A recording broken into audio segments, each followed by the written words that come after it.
سید الانبیاء سید الرسل حبیب خدا محبوب کل جہاں جب حضرت حسین کے کان میں اذان پڑھ چکے ہیں پھر ان کی نماز کیسے قضا ہو سکتی تھی؟ کربل کے میدان کے اندر تلواروں کے سائے کے اندر بھی، تیروں کی بارش کے اندر بھی حضرت حسین رضی اللہ تعالی عنہ کی نماز پھر قضا نہیں ہوئی، جس کو کسی نے کیا خوب کہا، نہ مسجد میں نہ مندر میں نہ بیت اللہ کی دیواروں کے سائے میں نماز عشق ادا ہوتی ہے تلواروں کے سائے میں۔ الحمد للہ نحمده ونستعینه ونستغفره ونؤمن به ونتوکل علیہ ونعوذ باللہ من شرور انفسنا ومن سیئات اعمالنا من يهده الله فلا مضل له ومن يضلله فلا هادي له ونشهد أن لا إله إلا الله وحده لا شريك له ونشهد أن سيدنا ومولانا محمدا عبده ورسوله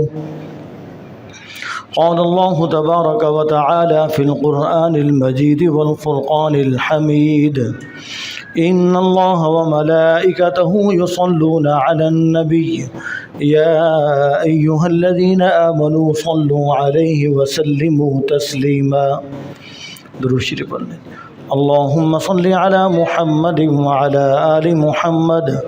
كما صليت على إبراهيم وعلى آل إبراهيم إنك حميد مجيد۔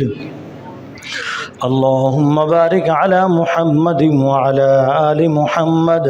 كما باركت على إبراهيم وعلى آل إبراهيم إنك حميد مجيد۔ محترم سامعین، اللہ رب العزت کے فضل و کرم سے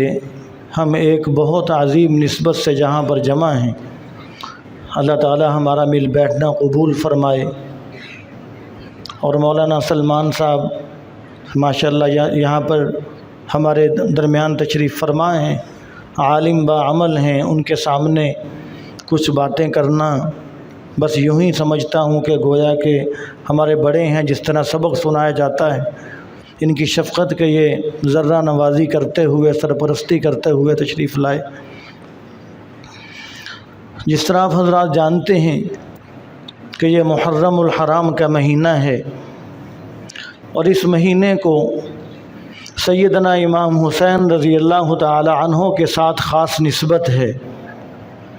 اور اس مہینے کے اندر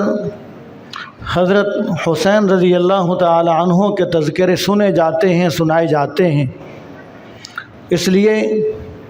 کہ جب ہم کسی ہمارے پیارے کا کوئی تذکرہ کرے محبت سے اور سنیں تو ہم بڑے خوش ہوتے ہیں کہ اس نے میرے پیارے کا لاڈلے کا تذکرہ کیا ہے۔ مثال کے طور پر ہمارے بیٹے کی، ہمارے والدین کی کوئی تعریف کرنا شروع کر دے تو ہم خوش ہوتے ہیں، اس لیے کہ ہمیں اپنے بچوں سے، اپنے والدین سے پیار ہے۔ تو جب آدمی سیدنا حسین رضی اللہ تعالی عنہ کا، آپ صلی اللہ علیہ وسلم کے گھرانے کا تذکرہ کرتا ہے تو اللہ تعالیٰ کے حبیب صلی اللہ علیہ وسلم گنبد خضرا کے اندر خوش ہوتے ہیں کہ میرے امتی میرے پاک گھرانے کا تذکرہ کرتے ہیں، اور اللہ تبارک و تعالیٰ اس بات پہ خوش ہوتے ہیں کہ دیکھو میرے لاڈلے کے پیارے گھرانے کا تذکرہ ہو رہا ہے۔ اس لیے کہ جو حضرت حسن، حضرت حسین، حضرت فاطمہ، یہ جو حضرات اہل بیت ہیں، حضرت علی رضی اللہ تعالی عنہم، یہ سارے حضرات یہ آپ صلی اللہ علیہ وسلم کے جو گھرانے کے لوگ ہیں، یہ اللہ تبارک و تعالیٰ کے چنے ہوئے لوگ ہیں، اللہ تبارک و تعالیٰ کے پسندیدہ لوگ ہیں۔ اسی لیے ایک ایک کو چن چن کے اللہ تبارک و تعالیٰ نے حضور کے گھرانے کے اندر رکھا۔ ہر آدمی اپنی محنت کی بنیاد پر، اپنی ریاضت کی بنیاد پر، اپنی مجاہدے اور عبادت کی بنیاد پر ایک ولی اللہ تو بن سکتا ہے، غوث قطب ابدال تو بن سکتا ہے، ایک بڑے عہدے پر فائز تو ہو سکتا ہے، لیکن پیغمبر علیہ الصلاۃ والسلام کی اولاد کوئی آدمی اپنے کمالات کی وجہ سے نہیں بن سکتا۔ اگر کوئی پیغمبر علیہ الصلاۃ والسلام کی اولاد ہونے کا کسی کو شرف حاصل ہو گیا، کسی کو اہل بیت ہونے کا شرف حاصل ہو گیا، کوئی حضور کا نواسہ بن گیا، کوئی حضور کی بیٹی بن گئی، تو یہ خالص اللہ تبارک و تعالیٰ کا انتخاب ہے۔ اس گھرانے پر، ان لوگوں پر اللہ تبارک و تعالیٰ کا انتخاب ہے۔ وہ اپنے بس میں اب حضور کے خاندان میں نہیں آ سکتے تھے، تو وہ اللہ تعالیٰ کے اتنے پیارے اور لاڈلے تھے، تو اس لیے جب آدمی ان کا تذکرہ کرتا ہے، سنتا ہے، تو اللہ تبارک و تعالیٰ کی رحمت جوش میں آتی ہے۔ اللہ تبارک و تعالیٰ ان لوگوں پر رحمتیں نازل فرماتے ہیں کہ دیکھو یہ میرے پیارے لاڈلوں کا تذکرہ کر رہے ہیں، اب میں ان پر رحمتیں نچھاور اور قربان کروں گا۔ اور حضرت حسین رضی اللہ تعالی عنہ کی جب ولادت باسعادت ہوئی تو اس سے پہلے حضور صلی اللہ علیہ وسلم کی چچی ام فضل نے خواب دیکھا اور آئیں اور کہنے لگیں کہ یا رسول اللہ، میں نے خواب دیکھا ہے کہ فاطمہ کے جسم کا ٹکڑا آپ کے گود میں پڑا ہے۔ حضور نے فرمایا کہ رأیت خیرا، کہ تو نے اچھا خواب دیکھا ہے۔ پھر کچھ عرصے کے بعد جب حضرت حسین رضی اللہ تعالی عنہ کی ولادت کی خبر سنی، آپ صلی اللہ علیہ وسلم فوراً حضرت فاطمہ کے گھر تشریف لائے۔ حضرت ام فضل نے حضرت حسین رضی اللہ تعالی عنہ کو کپڑے کے اندر لپیٹا ہوا تھا، حضور تشریف لائے اور حضور کی گود کے اندر تھما دیا۔ حضور نے اپنے پیارے لاڈلے نواسے کو اٹھایا اور چوما پیار کیا، فرمایا کہ ام فضل، یہ تیرے خواب کی تعبیر ہے، جو تو نے دیکھا تھا کہ فاطمہ کے جسم کا ٹکڑا میری گود میں ہے، آج دیکھ لے فاطمہ کے جسم کا ٹکڑا حسین جگر گوشہ بطول، آج یہ نواسہ رسول آج میری گود کے اندر ہے۔ یہ تیرے خواب کی تعبیر اللہ تعالیٰ نے تجھے دکھا دی ہے۔ اور حضرت حسین رضی اللہ تعالی عنہ کی شان پہ قربان جائیں، آج کوئی بچہ پیدا ہوتا ہے، ہم امام صاحب کو بلاتے ہیں، حافظ کو، عالم کو بلاتے ہیں، کوئی سنجیدہ نیک آدمی تلاش کرتے ہیں، اس سے ہم گٹھی دلاتے ہیں، تو قربان جائیں نواسہ رسول پر، جگر گوشہ بطول پر، کہ جب حضرت حسین رضی اللہ تعالی عنہ دنیا میں آئے تو سب سے پہلے ان کے منہ مبارک کے اندر، ان کے دہن مبارک کے اندر جو چیز گئی ہے وہ پیغمبر علیہ الصلوۃ والسلام کا لعاب ہے۔ اور پھر حضرت حسین رضی اللہ تعالی عنہ کے کان کے اندر حضور صلی اللہ علیہ وسلم نے خود اذان پڑھی، پھر اس اذان کی لاج حضرت حسین رضی اللہ تعالی عنہ نے اتنی رکھی کہ جب کان کے اندر اذان نانا پڑھ چکے ہیں، سید الانبیاء، سید الرسل، حبیب خدا، محبوب کل جہاں، جب حضرت حسین کے کان میں اذان پڑھ چکے ہیں، پھر ان کی نماز کیسے قضا ہو سکتی تھی؟ کربل کے میدان کے اندر تلواروں کے سائے کے اندر بھی، تیروں کی بارش کے اندر بھی حضرت حسین رضی اللہ تعالی عنہ کی نماز پھر قضا نہیں ہوئی۔ جس کو کسی نے کیا خوب کہا، نہ مسجد میں، نہ مندر میں، نہ بیت اللہ کی دیواروں کے سائے میں نماز عشق ادا ہوتی ہے تلواروں کے سائے میں۔ حضرت حسین رضی اللہ تعالی عنہ نے نماز عشق ادا کی، تلواروں کے سائے کے اندر نماز قضا نہیں کی۔ میدان کربلا کے اندر ان سے کہا ظالموں سے کہ ظالموں، میرے کان کے اندر اذان محمد عربی پڑھ چکے ہیں، حسین سر تو دے سکتا ہے، نماز نہیں چھوڑ سکتا، ذرا جنگ روکو، مجھے مہلت دو، میں نماز پڑھنا چاہتا ہوں۔ انہوں نے کہا کوئی مہلت نہیں ملے گی، تم نماز پڑھو گے، ہم نماز کی حالت میں تمہیں قتل کریں گے۔ حضرت حسین رضی اللہ تعالی عنہ نے نماز شروع کی۔ بعض علماء فرماتے ہیں کہ سجدے کے اندر سر تھا حضرت حسین کا کہ انہوں نے آ کر حضرت حسین رضی اللہ تعالی عنہ کو قتل کیا۔ اور جب حضرت حسین رضی اللہ تعالی عنہ کا سر مبارک جب جسم سے، تن سے جدا کیا گیا اور نیزے کے اندر ڈال کر جب اوپر اٹھایا گیا تو ظالم نے خوش ہو کر کہا کہ دیکھو میں نے حسین کا سر قلم کر لیا ہے۔ کسی نے کہا کہ یہ مت کہہ کہ میں نے حسین کا سر کاٹ دیا، اگرچہ حسین کا سر کٹ گیا ہے پھر بھی بلند ہے۔